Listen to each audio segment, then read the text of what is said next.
Dear students, good morning all of you. Today I will teach you lesson number 2. The Sahnai of Bismillah Khan. It has been written by Subramanya Bharati. Part 2.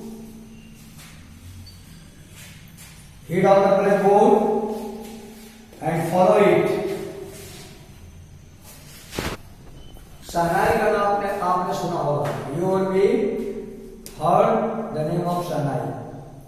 Shehnai particularly ये शादी ब्याह के मौके पर on the occasion of marriage function इसको बजाया जाता है. तो शहनाई के बारे में आप पढ़ेंगे कि शहनाई का जो है पुनर्निर्माण किसने किया, शहनाई को बजाने की कला को किस प्रकार से प्रदर्शित किया और आगे चल करके प्रारंभ में इसका नाम क्या था, आगे चलकर इसका नाम कैसे बदला, इन सारी बातों को इस पाठ में आप देखेंगे. शहनाई को शुभ वाद्य यंत्र में, ऑस्पस वाद्य यंत्र में माना जाता है, मंगलकारी वाद्य यंत्र में माना जाता है. तो आप देखेंगे कि बिस्मिल्लाह खान जो जाति से एक इस्लाम है, मुस्लिम है, लेकिन ये जो शहनाई बजाने का काम शुरू किए, ये खासकर बाबा विश्वनाथ के मंदिर में रह करके और इसको बजाने का काम सीखा था, बजाने के लिए सीखा था. और ये सम्राट औरंगजेब के राजमहल में जाकर इस यंत्र को बजाया करते थे. उस समय इस वाद्य यंत्र का नाम, जो खासकर बांस का बना हुआ यंत्र होता था, उसे प्रारंभ में इसका नाम शहनाई का पुंगी था. शहनाई का प्रारंभिक नाम, इनिशियल नेम क्या था? पुंगी. PUNGI, पुंगी. A kind of shehnai.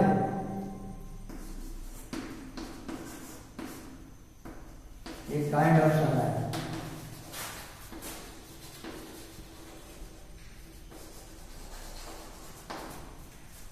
प्रारंभ में शहनाई का नाम पुंगी था, लेकिन इसकी आवाज बड़ी कर्कश थी, जो सुनने वाले के हृदय में काफी दुख पहुंचाने वाली थी. कर्कश आवाज थी. ये बांस निर्मित होने के कारण उस समय इसका नाम पुंगी दिया गया था.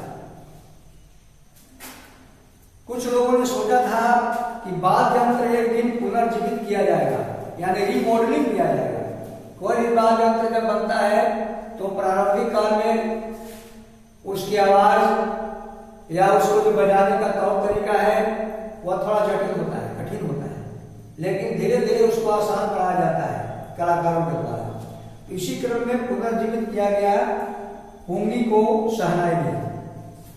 तो इस शहनाई का नाम जो पड़ा, इससे सबसे पहले आप देखेंगे शहनाई, नाई कहते हैं ठाकुर को. ठाकुर को यानी बारबर को नाई कहा जाता है. तो सबसे पहले इसे एक नाई ने आविष्कार किया और उसी ने इसका स्वर बांधा, इसकी आवाज दी, इसे बजाने का काम किया. और इसे शाही यानी राजा के भवन में जाकर के राजा के सामने इसे सुनाने का काम किया था. इसलिए इसका नाम, पुंगी का नाम बाद में शहनाई दिया गया. इसमें क्या होता है, इसमें एक पाइप लगा हुआ होता है जो खोखला होता है, होल होता है, अंदर से खोखला होता है, और उस पाइप में 7 सुरंग होते हैं. When he played, on closing and opening some of those holes, soft and melodious sounds were produced.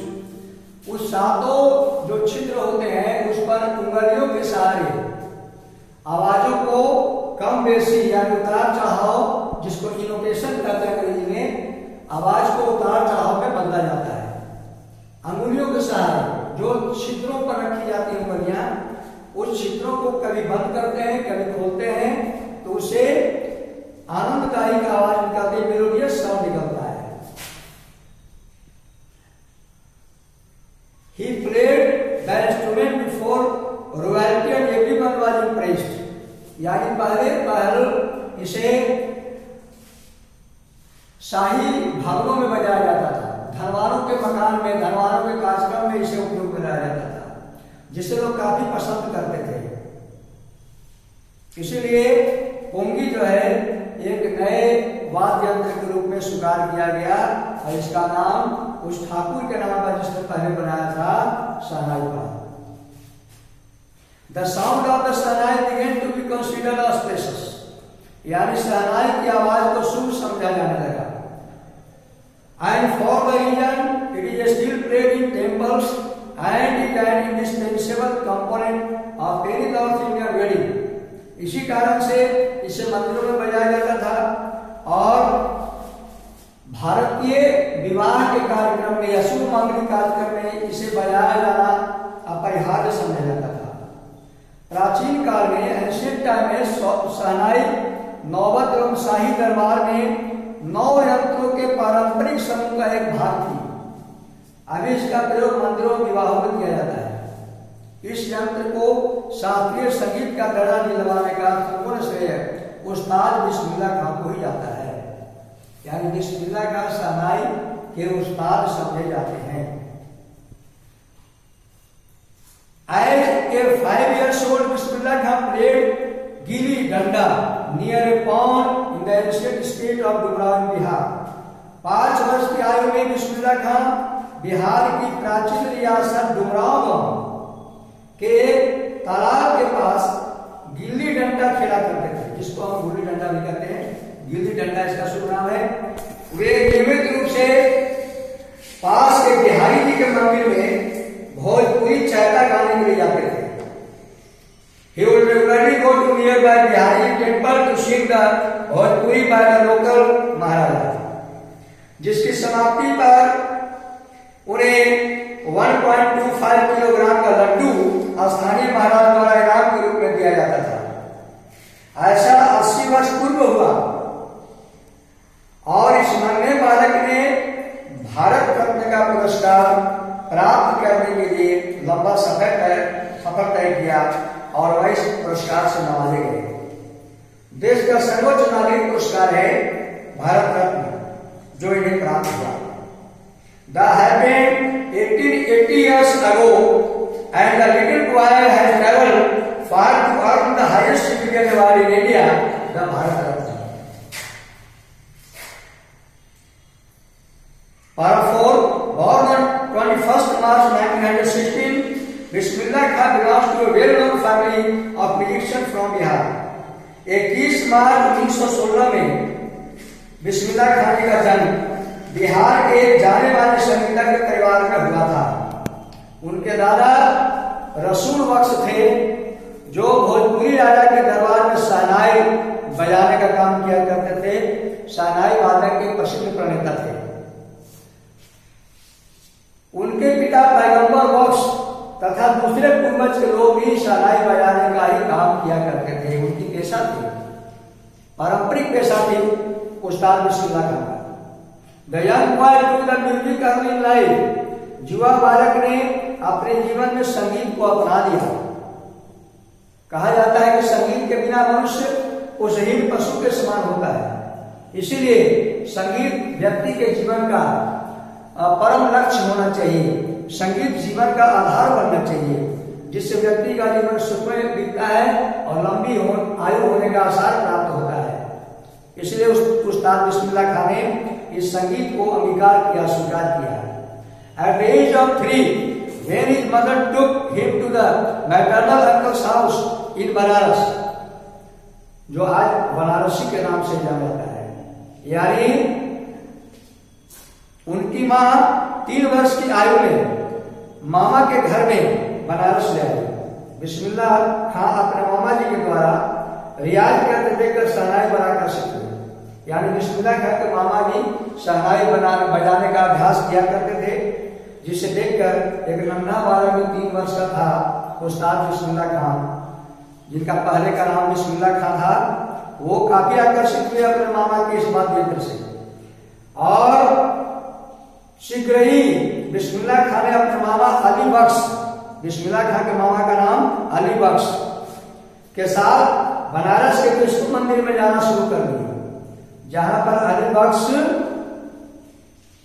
शहनाई बजाने के कार्य में लगाया जाने लगा। अली बख्श शहनाई बजाया करते थे तथा बिस्मिल्लाह खान उनके साथ आखिर तक शहनाई पर आकर्षित हुआ बैठा रहते थे और ध्यान दिया करते थे। धीरे धीरे उसने भी इस यंत्र को बजाने की तालीम ले ली और बैठकर सारे दिन अभ्यास किया करते थे। यानी विद्या प्राप्त करने के लिए अभ्यास कार्य होना जरूरी है। विद्या अभ्यासानुसार, यानी प्रत्येक दिन विद्या का अभ्यास करने से विद्यार्थी काफी प्रवीण होते हैं, तेज होते हैं। आगामी वर्षों में बालाजी का मंदिर और मंगल मैया और गंगा के तट नवयुवक के सीखने के प्रिय स्थान बन गए।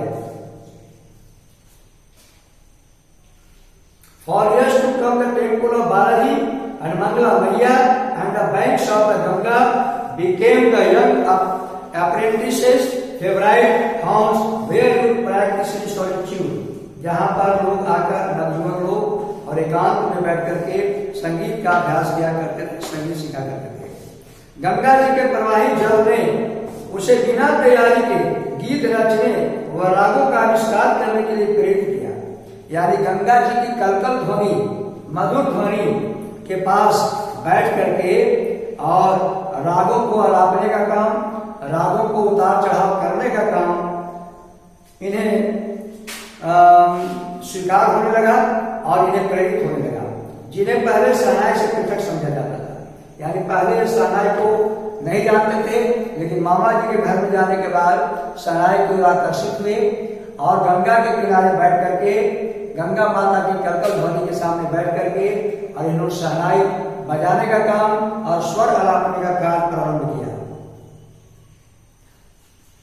पारा 6 जब 14 साल की आयु के हुए बिस्मिल्लाह खान तो अपने मामा जी के साथ इलाहाबाद संगीत कॉन्फ्रेंस में गए।